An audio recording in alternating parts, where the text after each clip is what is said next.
Hello everyone, आज हम इस वीडियो में डिस्कस करने वाले हैं 16 दिसंबर के करंट अफेयर्स क्विज।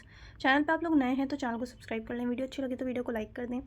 यहाँ पे हमारा फर्स्ट क्वेश्चन है, which of the following statements are correct in respect of bills in the parliamentary system in India. So यहाँ पे पार्लियामेंट्री सिस्टम में मतलब जो बिल्स वगैरह हैं उससे रिलेटेड स्टेटमेंट्स हमने बतानी है कौन सी जो करेक्ट है यहाँ पे। सो जब मैं क्वेश्चन सॉल्व करती हूँ तो आप लोग पहले पॉज कर लिया करें वीडियो को, पहले खुद सॉल्व किया करें, उसके बाद फिर वीडियो देखा करें। सो यहाँ पे फर्स्ट क्वेश्चन है हमारा, जो हमारे डेली करंट अफेयर्स की सीरीज़ चल रही है उसका लिंक आपको डिस्क्रिप्शन बॉक्स में मिल जाएगा, और दिसंबर वीक 2 के भी करंट अफेयर्स अपलोड हो गए हैं चैनल पे, आप लोग वो भी जा करके प्रैक्टिस कर सकते हैं। यहाँ पे फर्स्ट स्टेटमेंट है, during the committee stage MPs can propose debate and vote on amendments to the bills clauses. So यहाँ पे स्टेटमेंट 1 जो है हमारी बिल्कुल करेक्ट है। जब कोई भी बिल प्रपोज किया जाता है पार्लियामेंट में तो उसका जो कमेटी स्टेज होता है, कमेटी स्टेज के टाइम पे एमपीज़ क्या करते हैं, प्रपोज करते हैं, डिबेट करते हैं उस बिल पे, क्या प्रपोज करते हैं। अगर अमेंडमेंट्स वगैरह जो है करनी होती है अगर कोई बिल में, तो वो सारी चीज़ें प्रपोज की जाती है, डिबेट होती है, इस पर वोट होता है, वोट दिया जाता है। सो यहाँ पे जो है स्टेटमेंट 1 हमारी बिल्कुल करेक्ट है। सेकंड स्टेटमेंट है, a private member's bill is introduced by a member of parliament who is not a government minister. So यहाँ पे स्टेटमेंट 2 बिल्कुल करेक्ट है। जो प्राइवेट मेंबर बिल क्या होता है, जो पर्सन मिनिस्टर नहीं है बट वो एमपी है, तो वो बिल जो है वो प्रपोज करेंगे तो उसको कहते हैं प्राइवेट मेंबर्स बिल। जो मिनिस्टर नहीं करते हैं, नॉर्मल एमपी जो होते हैं वो प्रपोज करते हैं, उसे कहते हैं प्राइवेट मेंबर्स बिल। तो यहाँ पे स्टेटमेंट 2 बिल्कुल करेक्ट है। और थर्ड स्टेटमेंट है, the head of state president जो होते हैं हेड ऑफ द स्टेट हमारे कौन है, प्रेसिडेंट है। सो यहाँ पे gives royal assent after a bill is passed by both houses of parliament. So यहाँ पे मोनार्क क्यों लिखा है, यहाँ मोनार्क लिखा है यूके के पर्सपेक्टिव में, बिकॉज यूके में क्या है, जो हेड ऑफ द स्टेट है यूके में, वो कौन है, वहाँ पे पहले क्वीन थी, अब तो वहाँ पे किंग है। सो उनके एसेंट के बाद यूके में क्या होता है, वो बिल जो है वो एक्ट बनता है। तो इंडिया में क्या होता है, इंडिया में प्रेसिडेंट है उनकी जगह, तो इंडिया में हमारा इंडिया रिपब्लिक है, मोनार्क नहीं है, दैट्स वाई। सो हमारे हेड ऑफ स्टेट जो है वो प्रेसिडेंट है। और जब कोई भी बिल दोनों हाउस में पास हो जाता है उसके बाद प्रेसिडेंट के एसेंट बहुत ज़रूरी होता है। प्रेसिडेंट जब तक साइन नहीं करेंगे तब तक कोई भी बिल एक्ट नहीं बनेगा। सो यहाँ पे स्टेटमेंट 3 जो है ये भी बिल्कुल करेक्ट स्टेटमेंट है। तो यहाँ पे हमसे करेक्ट पूछ रहे थे, आंसर होगा 1, 2 and 3। So option C is the right answer, sorry option D जो यहाँ पे हमारा वो राइट आंसर होगा 1, 2 एंड 3।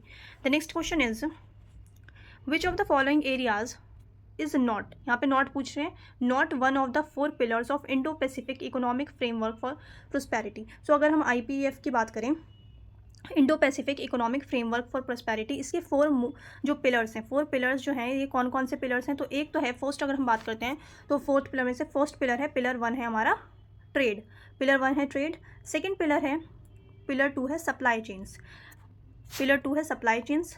पिलर 3 की अगर हम बात करें तो पिलर 3 है क्लीन इकोनॉमी। देन पिलर 4 जो है, पिलर 4 है हमारा फेयर इकोनॉमी। सो यहाँ पे 4 पिलर्स हैं IPEF के, trade, supply chains, clean economy and fair economy. So यहाँ पे अगर हम देखें ऑप्शंस में तो ट्रेड भी होता है, सप्लाई चेन्स भी होता है, फेयर एंड रिजिलिएंट इकोनॉमी भी। सो इंफ्रास्ट्रक्चर इन्वेस्टमेंट जो है ये 4 पिलर्स में से नहीं है, दैट्स वाई जो हमारा आंसर होगा वो होगा ऑप्शन सी। यहाँ पूछ रहे थे नॉट, मतलब जो नहीं है उसको पूछा था, तो यहाँ पे सी जो होगा यहाँ पे हमारा राइट आंसर होगा इंफ्रास्ट्रक्चर इन्वेस्टमेंट।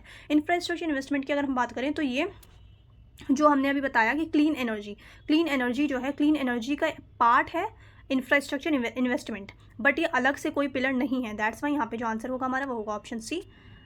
नेक्स्ट क्वेश्चन है, consider the following with reference to the entities involve in the mineral security partnership. So MSP mineral security partnership से रिलेटेड स्टेटमेंट्स हैं यहाँ पे, इसमें कौन कौन सी एंटिटीज़ जो हैं वो इन्वॉल्व होती हैं।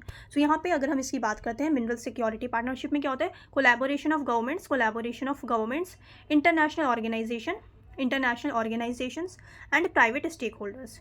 सो यहाँ पे जो है फर्स्ट है ओनली गवर्नमेंट एजेंसीज, नो, यहाँ पे अभी हमने देखा गवर्नमेंट होती है, collaboration of governments, international organisations and private stakeholder. So यहाँ पे ओनली प्राइवेट सेक्टर ऑर्गेनाइजेशंस नहीं, ओनली माइनिंग कॉर्पोरेशन तो नहीं, ये तीनों ही हमारा नहीं होगा, दैट्स वाई इनकरेक्ट है ये तीनों ही।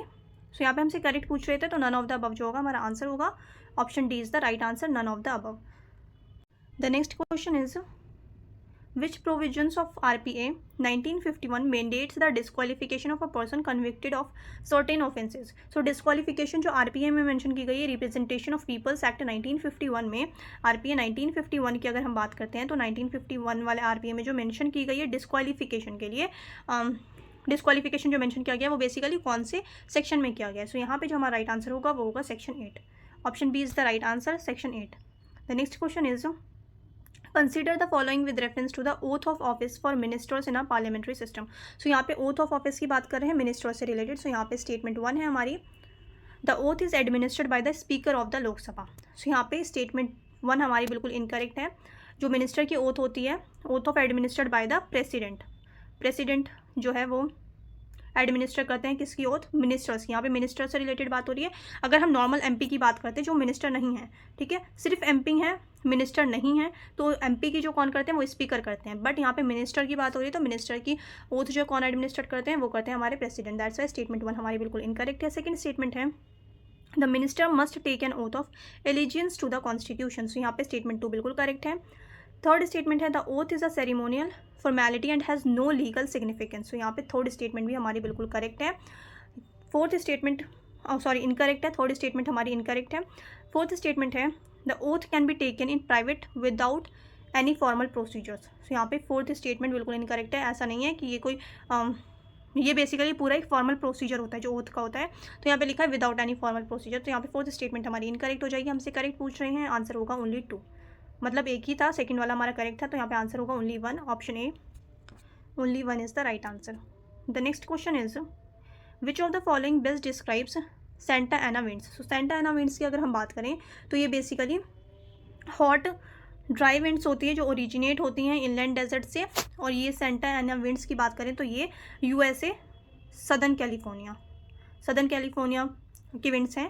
सो यहाँ पे जो है अच्छा, और ये जो है लो ह्यूमिडिटी की वजह से बहुत वो है कि सेंटा एना विंड्स लो ह्यूमिड होती हैं एंड हॉट होती हैं, ड्राई विंड्स होती हैं originating from inland deserts from southern California USA. So यहाँ पे स्टेटमेंट 2 जो होगी हमारा राइट आंसर होगा, hot dry winds originating from inland desserts.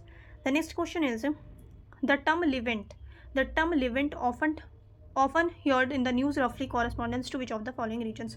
So Levant की अगर हम बात करें तो ये किस रीजन के लिए बोला जाता है, जो हमारा मेडिटेरेनियन सी है उसका ईस्टर्न वाला जो पार्ट होता है, इस साइड वाला पार्ट मेडिटेरेनियन सी के ये जो ईस्टर्न पार्ट है, इस वाले साइड को क्या कहते हैं, इस एरिया को बेसिकली ईस्टर्न साइड के एरिया को क्या कहा जाता है, लिवेंट।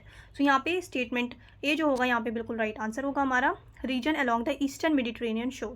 तो यहाँ पे option A is the right answer. The next question is consider the following statements regarding prevention of sexual harassment act 2013। So POSH से रिलेटेड स्टेटमेंट्स हैं।